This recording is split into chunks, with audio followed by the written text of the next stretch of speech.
के बाद एक बार फिर से स्वागत है आप सभी का। महाराष्ट्र की बात कर रहे थे जहां पर लगातार बाढ़ से पूरा इलाका प्रभावित है। हमारे साथ मुरारी सिंह संवाददाता जुड़े हुए हैं मुंबई से। मुरारी, फिलहाल किस तरीके से सुरक्षा बल जो है वो काम कर रहे हैं और एनडीआरएफ की टीमें किस तरीके से लोगों को सुरक्षित स्थानों पर पहुंचा रही हैं?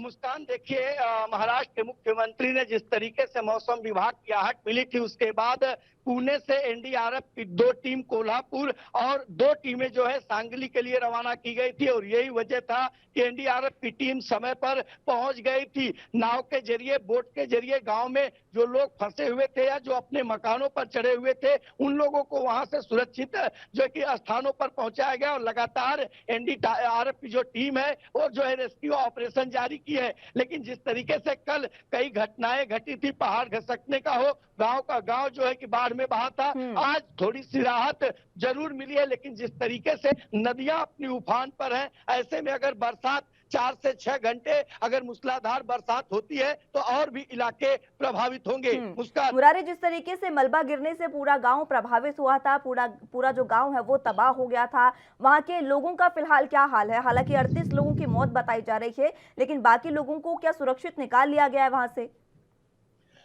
मुस्कान, देखिए, अभी तक आधिकारिक तौर पर कोई पुष्टि नहीं हो पाई है। लेकिन जो जानकारी यही है कि महाराष्ट्र के महाड़ की ये घटना है, जहां पर पहाड़ खसकने से पूरा एक गांव जो है वो बारिश में तबाह हुआ था। और लगभग 38 लोगों की यहां पर मौत की पुष्टि बताई गई है, जबकि 80 से 90 लोग लापता हैं। और अभी तक उन लापता लोगों में किसी का पता नहीं चल पाया है। एनडीआरएफ की टीम गोताखोरों के साथ लगातार सर्च ऑपरेशन चला रही है। हेलीकॉप्टर के जरिए भी समुद्री किनारे हो या फिर जल जमाव के इलाके, वहां पर भी लगातार ढूंढने का काम चल रहा है। और जो लोग फंसे हुए हैं उन्हें सुरक्षित ठिकानों पर पहुंचाया जा रहा है।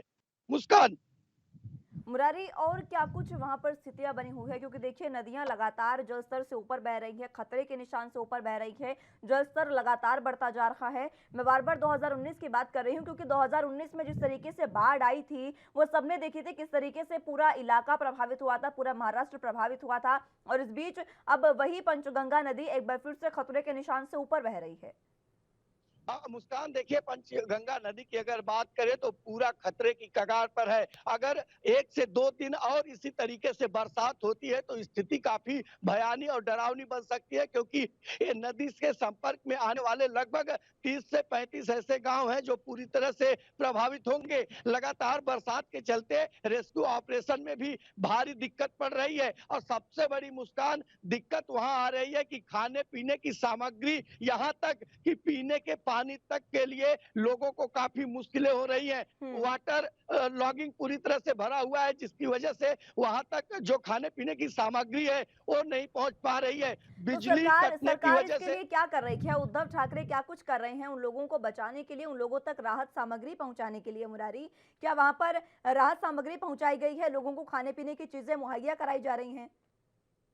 मुस्कान, देखिए, उद्धव सरकार हो या फिर उनके कैबिनेट मंत्री हो या मुख्यमंत्री अजीत दादा पवार, लगातार जिला अधिकारी, कलेक्टर और प्रशासन के जरिए संपर्क किए हुए हैं। खाने पीने की सामग्री मुहैया कराने की जो है कि वहां पर आदेश दिए हुए हैं। और मुख्यमंत्री उद्धव ठाकरे ने तो साफ तौर पर जिला अधिकारियों को परमिशन दिया हुआ है कि अगर हेलीकॉप्टर, चॉपर की मदद लगती है तो आप निसंकोच लीजिए, लेकिन किसी की जान सुरक्षा की वजह से या सुरक्षा के लिहाजे से न जा पाए। तो अब ऐसे में उनकी यंत्रणाएं कितना काम कर रही है ये तो मुस्कान कह पाना मुश्किल है। लेकिन जिस तरीके से हालात बिगड़ रहे हैं, ऐसे में जो वहां के लोग हैं उनकी जो समस्याएं हैं वो जस की तस पड़ी है। खाने पीने से लेकर के पीने के पानी को की काफी किल्लत हो रही है। मुरारी, इसी के साथ देखिए 5-5 लाख रुपए के मुआवजे का भी ऐलान कर दिया गया है महाराष्ट्र सरकार ने। लेकिन सबसे बड़ी बात यह है कि अगर ये 5-5 लाख मिलाकर व्यवस्थाएं सुचारू कर ली जाती तो शायद आज ये नौबत ही नहीं आती कि 5-5 लाख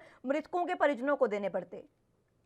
मुस्कान, ये कहना गलत नहीं होगा। अगर 5 लाख मुआवजा देने की बात कही जा रही है तो कम से कम 1-1 लाख रुपए के खाने पीने की सामग्री उन गांव में भेजो जहां पर पिछले 5-7 दिनों में लोग खाने और पीने के लिए परेशान है। अब ऐसे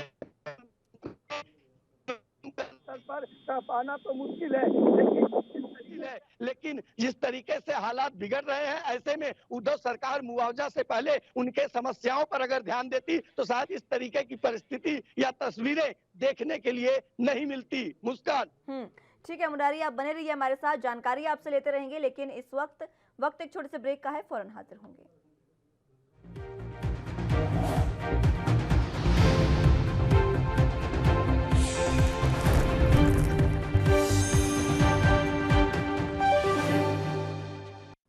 ब्रेक के बाद एक बार फिर से स्वागत है आप सभी का। बात महाराष्ट्र की कर रहे हैं। ज्यादा जानकारी के लिए हमारे साथ संवाददाता मुरारी सिंह जुड़े हुए हैं। मुरारी, एक बार फिर से आपसे जानने की कोशिश करूंगी। हम बात कर रहे थे कि किस तरीके से वहां पर 5-5 लाख रुपए का मृतकों को मुआवजा देने का ऐलान किया गया है उनके परिजनों को, लेकिन यही उन लोगों को बचाने के लिए अगर पैसे इस्तेमाल हों तो शायद ये नौबत ही ना आए। अगर हम पहले ही स्थितियों को संभाल लेते तो ये नौबत नहीं आती।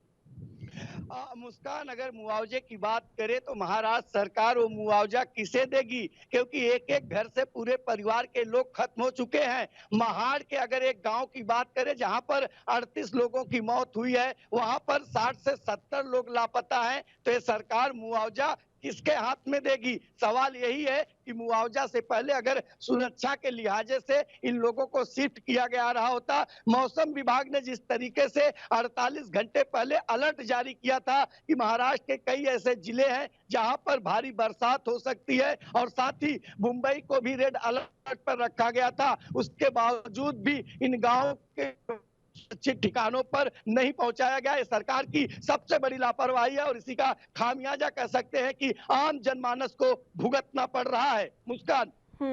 आगे की स्थिति और बद से बदतर हो सकती है मुरारी। अगर अभी तमाम चीजों को नहीं संभाला गया तो स्थितियां और ज्यादा हो सकती है। देखिए, जानने की कोशिश करेंगे कि जो पंचगंगा नदी है और बाकी जो नदियां हैं वहां पर वो उफान पर बह रही हैं, क्या उनका पानी कहीं ऐसा छोड़ा जा सकता है जहां से नदियों का जलस्तर कम हो सके और बाढ़ का खतरा जो है वो कहीं ना कहीं कम हो सके?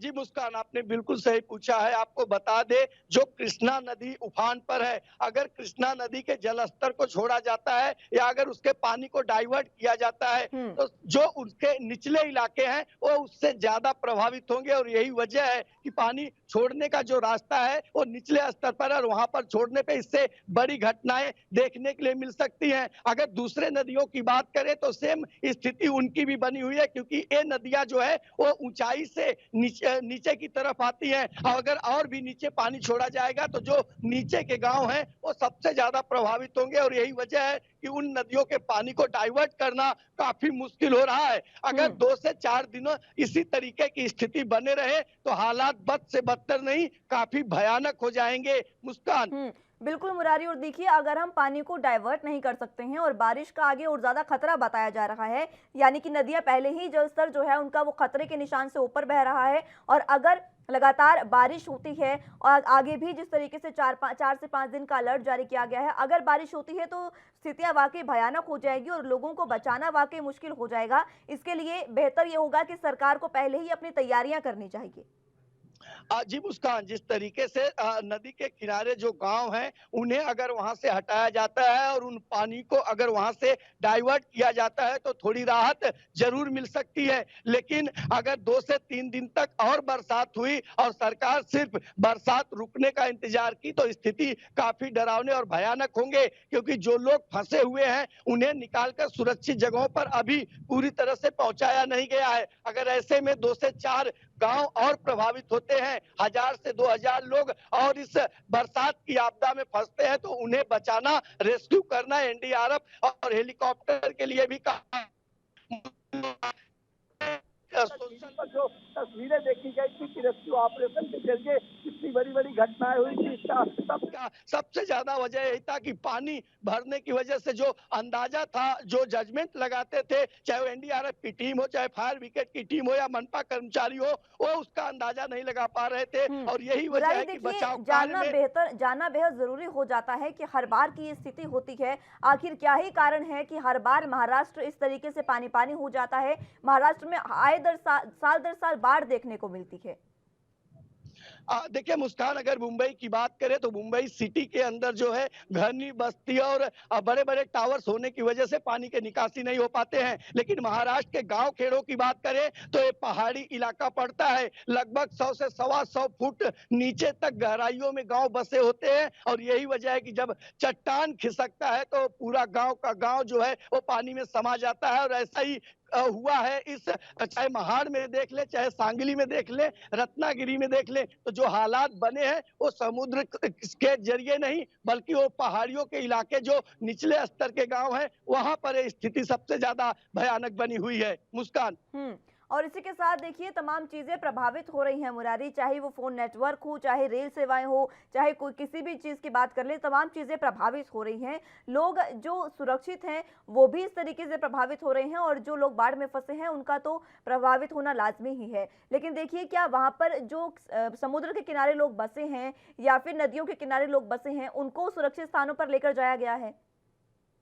मुस्कान, देखिए मैं जहां पर मौजूद हूं ये मारवे का बीच कहा जाता है। सुरक्षा के लिहाजे से मैं कुछ तस्वीरें अगर दिखा पाऊं तो देखिए हमारे पीछे जितनी बोट हैं, समुद्र की नौकाएं हैं, उन्हें साफ तौर पर उन्हें खड़ा कर दिया गया है और वो अपने अपने बोट को समुद्र के किनारे लगाकर अपने अपने घर सुरक्षित ठिकानों पर पहुंच चुके हैं। अगर ये सावधानी नहीं बरती जाती, अगर हाई टाइड आते, अगर स्थिति यहाँ खराब होती तो मछुआरों के साथ उनकी जो रोजी रोटी है वो भी चली जाती। तो जहां एक तरफ मुंबई में अलर्ट के साथ सुरक्षा के लिहाजे से चाक चौबंद किया गया है और यही महाराष्ट्र में कह सकते हैं कि जो जिले प्रभावित हुए हैं उनमें जो है लापरवाही बरती गई है, जिसका खामियाजा है कि आज लोगों को अपनी जान गंवानी पड़ रही है।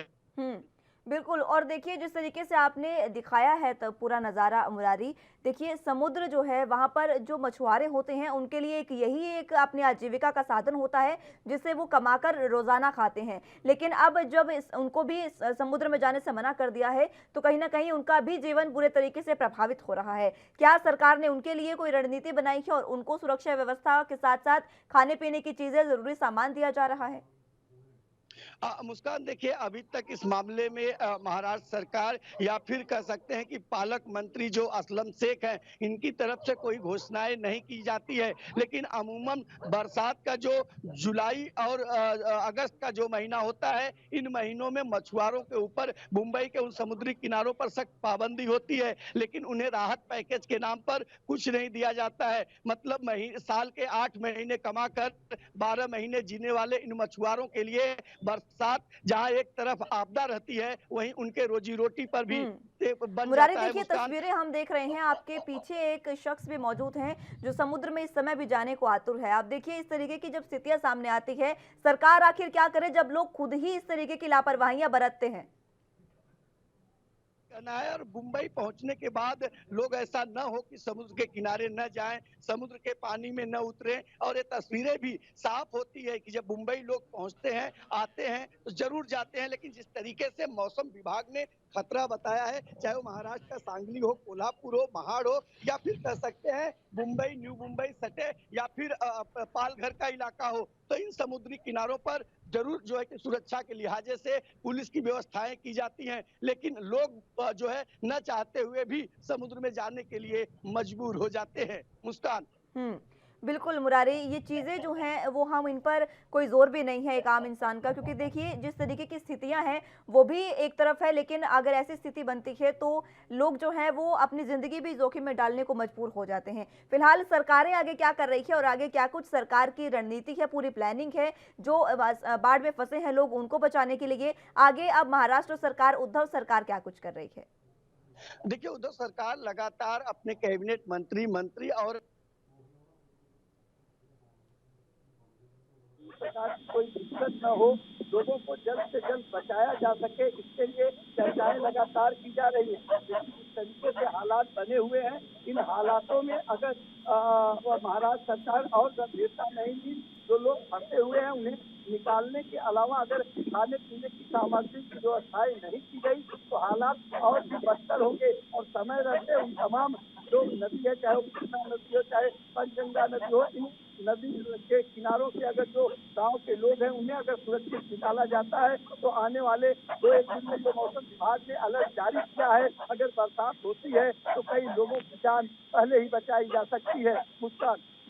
बिल्कुल मुरारी, लेकिन देखिए जो स्थितियां लगातार बनती जा रही हैं, इसमें अब देखना होगा कि सरकार आगे क्या कुछ करती है और किस तरीके से तमाम स्थितियों को सुधारती है। महाराष्ट्र में जिस तरीके से भारी बारिश हो रही है, कोंकण में बाढ़ का कहर है, उसको लेकर देखना होगा कि क्या कुछ आगे सरकार की रणनीति होती है। बहुत शुक्रिया मुरारी हमारे साथ जुड़ने के लिए और तमाम जानकारी के लिए। तो महाराष्ट्र में भारी बारिश से कोंकण में बाढ़ का खतरा जिस तरीके से लगातार बढ़ रहा है, उसको देखते हुए उद्धव सरकार ने मृतकों के परिजनों को 5-5 लाख रुपए का ऐलान भी किया है। हालांकि बारिश और भूस्खलन ने जिस तरीके की तबाहियां मचाई है, वो तस्वीरें भी आपको दिखा रहे हैं। फिलहाल के लिए मेरे साथ बस इतना ही। आप जुड़े रहिए एनबी न्यूज के साथ। नमस्कार।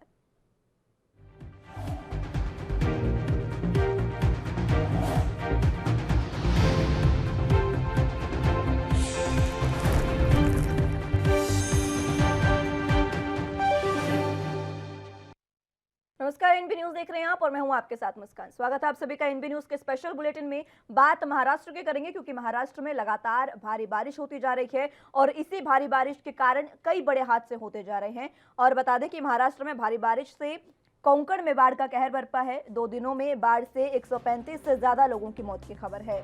लगातार हो रही बारिश से रत्नागिरी के चिपलोन और खेड़ में और रायगढ़ जिले के महाड़ में बाढ़ आई है। हालात इतने खराब हो गए हैं कि एनडीआरएफ के साथ कोस्ट गार्ड की भी मदद लेनी पड़ रही है। रत्नागिरी का चिपलोन शहर लगातार हो रही बारिश में डूब गया है। सड़कें नदियों में तब्दील हो गई हैं। जो जहां था वहीं फंस गया है। वहीं रत्नागिरी में 40 साल का रिकॉर्ड टूटा। आईएमडी के मुताबिक अगले 2 दिन तक भारी बारिश होने की संभावना है। बता दें कि शुक्रवार को रायगढ़ जिले की अत्यधिक बरसात होने की वजह से महाड़ तालुका के तलिये गांव में बड़ी दुर्घटना हुई। पहाड़ दरकने से एक पूरा गांव तबाह हो गया है, जहां अब तक 38 लोगों की मौत हो चुकी है। हालांकि सरकार ने अब तक 33 शव बरामद होने की पुष्टि की है। वहीं पश्चिमी महाराष्ट्र के पुणे मंडल में भारी बारिश और नदियों के उफान पर होने के चलते 84,452 लोगों को सुरक्षित स्थानों पर पहुंचाया गया। इनमें से 40,000 से अधिक लोग कोल्हापुर जिले से हैं। अधिकारियों ने बताया कि कोल्हापुर शहर के पास पंचगंगा नदी 2019 में आई बाढ़ के स्तर से भी ऊपर बह रही है। महाराष्ट्र सरकार ने भूस्खलन में मरने वाले लोगों के परिजनों को 5-5 लाख रुपए की अनुग्रह राशि देने की शुक्रवार को घोषणा की। वहीं मुख्यमंत्री कार्यालय से जारी एक बयान में कहा गया कि सीएम ठाकरे ने जनहानि पर दुख जताया है और मृतकों के परिजनों को 5-5 लाख रुपए मुआवजा देने की घोषणा की है। तो लगातार मुंबई में बारिश हो रही है, महाराष्ट्र में बारिश हो रही है और महाराष्ट्र के कई इलाके ऐसे हैं जहां पर जो बाढ़ से प्रभावित हो गए हैं। तस्वीरें भी आप देख सकते हैं। कई जगह सड़क धंसी है, भूस्खलन हुआ है, कई जगह पहाड़ों का मलबा गिरा है और कई जो इलाके हैं, कई गांव हैं, वो बाढ़ के चपेट में आ गए हैं। कई ऐसी हादसे भी हुए हैं जिसमें कई लोगों की मौत हुई है। लेकिन फिलहाल जो स्थिति महाराष्ट्र की है, एक बार फिर से महाराष्ट्र माया नगरी पानी पानी होती दिखाई दे रही है। कई इलाकों में बारिश का रेड अलर्ट भी जारी किया गया है। और आपको ये भी बता दें कि कोल्हापुर शहर के पास जो पंचगंगा नदी है, 2019 में जब मुंबई में बाढ़ आई थी उसकी स्थिति सबने देखी थी और उस समय जो खतरे के निशान से ऊपर बह रही थी, अब पंचगंगा नदी उससे भी ऊपर बह रही है। यानी कि खतरा जो है वो बहुत ज्यादा बताया जा रहा है। महाराष्ट्र में लगातार जिस तरीके से नदियां उफान पर है और हालांकि सीएम पूरे तरीके से मुस्तैद हैं, पूरे तरीके से सक्रिय हैं और इलाकों का दौरा कर रहे हैं। तमाम अधिकारियों को दिशा निर्देश दिए गए हैं और पूरे तरीके से स्थिति से निपटने का प्रयास किया जा रहा है।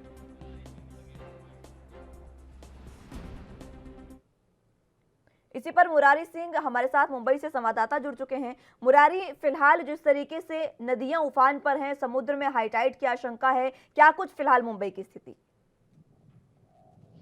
देखिए, मुंबई में ऊपर बरसात हो रही है, लेकिन मुंबई से सटे जो जिले हैं, चाहे वो रायगढ़ हो, रत्नागिरी हो, कोल्हापुर हो या फिर महाड़ का इलाका हो, ये चारों जो जिले हैं ये सबसे ज्यादा प्रभावित हैं और अभी भी यहाँ पर खतरा कायम है, क्योंकि जो कृष्णा नदी है या पानी में समा चुका है। एनडीआरएफ टीम के साथ जो है हेलीकॉप्टर चॉपर के जरिए लोगों को सुरक्षित स्थानों पर पहुंचाया जा रहा है। कई जगहों पर पानी इस इतना ज्यादा भरा हुआ है कि वहाँ बचाव कार्य में भी काफी अड़चने आ रही हैं। उसका किस तरीके से लोगों को सुरक्षित स्थानों पर पहुंचाया जा रहा है मुरारी, क्योंकि देखिए लगातार बाढ़ की स्थिति बनी हुई है और 2019 की बात करें, पंचगंगा नदी जो है वो उफान पर है। 2019 में जितने उफान पर वो थी वो अब उससे भी ज्यादा उफान पर आ गई है, यानी कि खतरा जो 2019 में बाढ़ आई थी उससे भी ज्यादा अब मुंबई में बढ़ता नजर आ रहा है। ऐसा गलत नहीं होगा, उसमें एक एनडीआरएफ की जो भूमिका है ये काफी अहम भूमिका मानी जा रही है। इस बार भी एनडीआरएफ ने जो कुश्ती दिखाई है, लगभग 150 से 200 लोगों को सुरक्षित स्थानों पर पहुंचाया गया है, जबकि असंभव जैसे काम को एनडीआरएफ की टीम ने संभव ठीक है करके मुरारी, मैं दिखाया। लौटूंगी आपके पास, जानकारी आपसे लेते रहेंगे, लेकिन फिलहाल स्थिति तो महाराष्ट्र में भारी बारिश के चलते कोंकण में बाढ़ का खतरा लगातार बढ़ रहा है और कहर बाढ़ ने बरपा दिया है। इसी खबर पर हमारे साथ संवाददाता मुरारी सिंह मुंबई से जुड़े हुए हैं। मुरारी, आपसे मैं जानना चाह रही थी कि फिलहाल जो सरकारें हैं वो किस तरीके से मुस्तैद है और लोगों को बचाने के लिए क्या कुछ किया जा रहा है? देखिए, सरकार खुद महाराष्ट्र के मुख्यमंत्री उद्धव ठाकरे, उप मुख्यमंत्री अजीत दादा, जिला अधिकारी कलेक्टर के साथ में लगातार चर्चा कर रहे हैं कि किसी तरीके से वहां पर राहत सामग्री पहुंचाई जाए और जो लोग बाढ़ में फंसे हुए हैं उन्हें सुरक्षित ठिकानों पर पहुंचाया जाए। लेकिन मुस्कान, जिस तरीके से बरसात हो रही है और जिस तरीके से जल जमाव का स्तर बढ़ रहा है, जिस तरीके से नदियां पूरी तरह से उफान पे है, ये कहना गलत नहीं होगा कि आपदा की बरसात महाराष्ट्र में हावी हो चुकी है और यही वजह है कि रत्नागिरी हो, कोकण हो, सांगली हो, कोल्हापुर हो या मनमाड़ का इलाका हो, पूरी तरह से जलमग्न हो गया है। एनडीआरएफ की टीम फायर ब्रिगेड लोकल साथ हेलीकॉप्टर और चॉपर के जरिए भी नजर रखी जा रही है, लोगों को सुरक्षित ठिकानों पर पहुंचाया गया है। कल जिस तरीके से एक के बाद एक घटना हुई थी, 70 से 80 लोगों की मौत हुई थी, जबकि ठीक है मुरारी, 120 जानकारी आपसे लेंगे, लेकिन उससे पहले वक्त एक छोटे से ब्रेक का है, फौरन हाजिर होंगे।